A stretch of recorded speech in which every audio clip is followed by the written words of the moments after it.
ओम Shri lucky Mahalakshmi Mahalakshmi एहो ही सर्व सौभाग्य देहि में स्वाहा।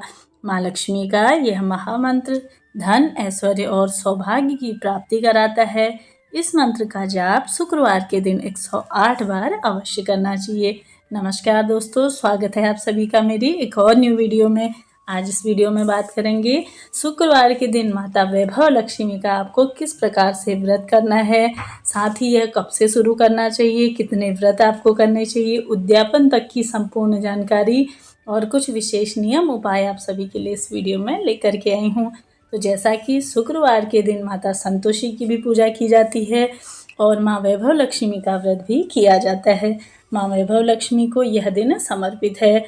तो साथ ही जैसा कि आप सभी को बता दूं, यह अखंड सौभाग्य के लिए, शिक्षा के लिए और सफलता, व्यापार संबंधी कोई परेशानी हो, आर्थिक स्थिति कमज़ोर हो, उसके लिए भी यह व्रत अवश्य से किया जाता है।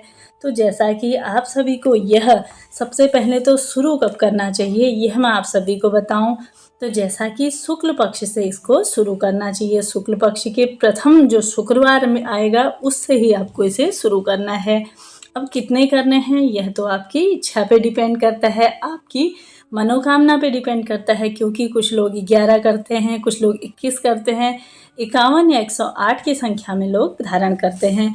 तो आप सभी भी अपनी मनोकामना, अपनी क्षमता सामर्थ्य के अनुसार आप सभी शुक्ल पक्ष के, जैसा कि शुक्ल पक्ष के जो प्रथम आपका शुक्रवार आएगा उसी से आपको शुरू करना है।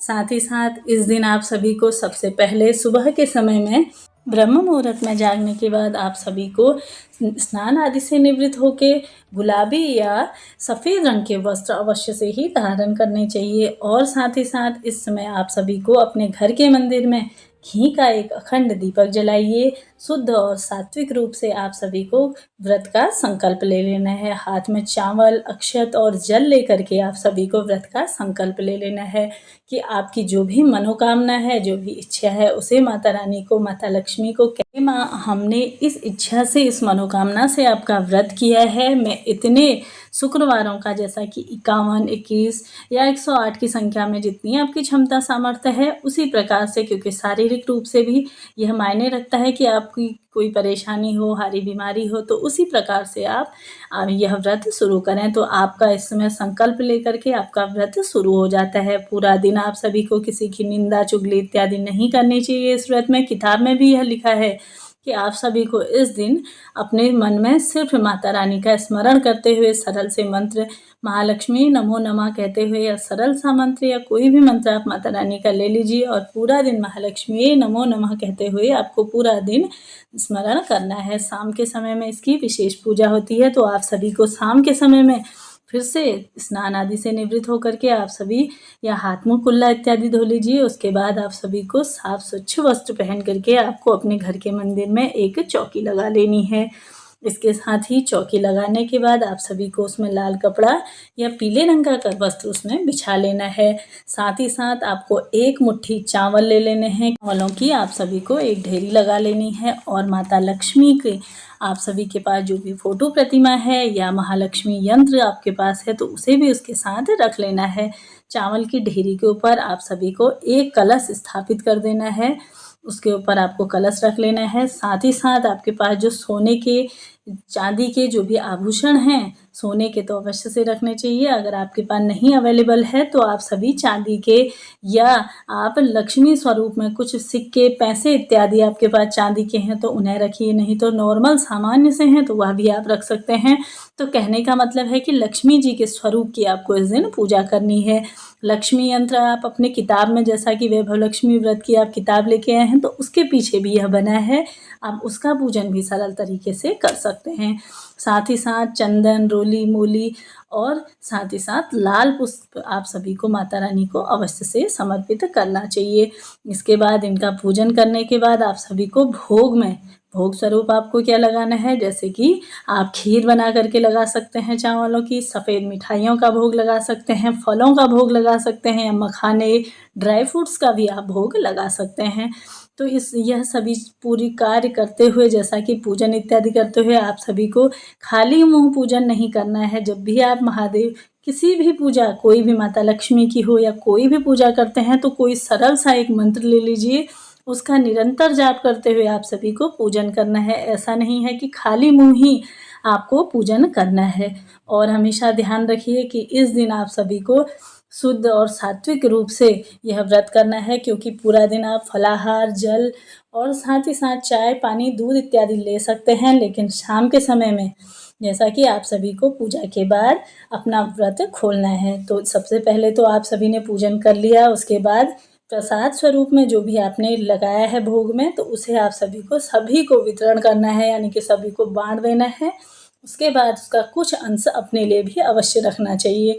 उसके बाद आप सभी को यह पूजन हो गया। अब बारी आती है कि आप सभी को अपना व्रत कैसे खोलना है। तो देखिए, व्रत खोलने के लिए आप सभी सबसे पहले तो मीठे से ही व्रत खोलना है आपको।